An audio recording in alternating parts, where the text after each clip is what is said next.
আসসালামু আলাইকুম রহমতুল্লাহি বারকাতু। তো এতক্ষণ ধরে কাজ করছিলাম, যা হোক ভিডিওটা এখন থেকে শুরু করলাম। তো এখন কাজ করতে হচ্ছে, আপনারা দেখেন। আর কি কাজ না করছি আপনি সব কিছু এটি যে জানতে পারবেন। তো দেখেন কাজটা কি। মাটি ভরছি আমরা, দেখো বস্তায় মাটি ভরছি, এদিকে কাজ হচ্ছে। আর এদিকে তো আমার ভাঙা দেখো অলরেডি কোদাল তুলে মাটি ভরছে। যা হোক এই বস্তায় কেন ভরছি আপনারা যে জানেন কমেন্ট করে জানাবেন, আর আমি কেন ভরছি আপনি দেখতে পাবেন। দেখুন এগুলো নিয়ে এখন আমি ছাদে যাবো।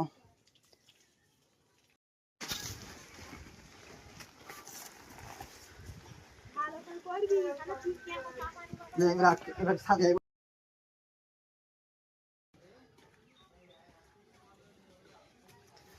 কষ্ট না করলে কিছু হবে। তো গাইস দেখো এতটা মাটি, দেখো এই মাটিগুলো অলরেডি সব ভরলাম, ওদের দেখো না।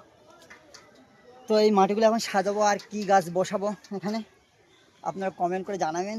যা হোক, প্রচুর কষ্ট হয়েছে কড়া অবস্থায়। দেখো তো গুনি, দেখো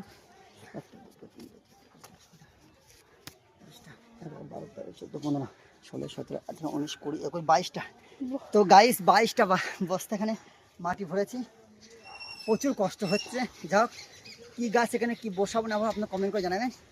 যত সময় ইচ্ছা আছে সবজি বসাবো, কিন্তু সবজি কী কী বসাবো আপনারা নেক্সট ভিডিওতে দেখতে পাবেন। যা হোক, আর আপনাদের যদি কোনো ইচ্ছা থাকে যে এই গাছ বসাও ছাদের উপরে ভালো লাগবে, তাহলে কমেন্ট করে জানাবেন। রাখি, আসসালামু আলাইকুম রহমতুল্লাহি বারাকাতুহু।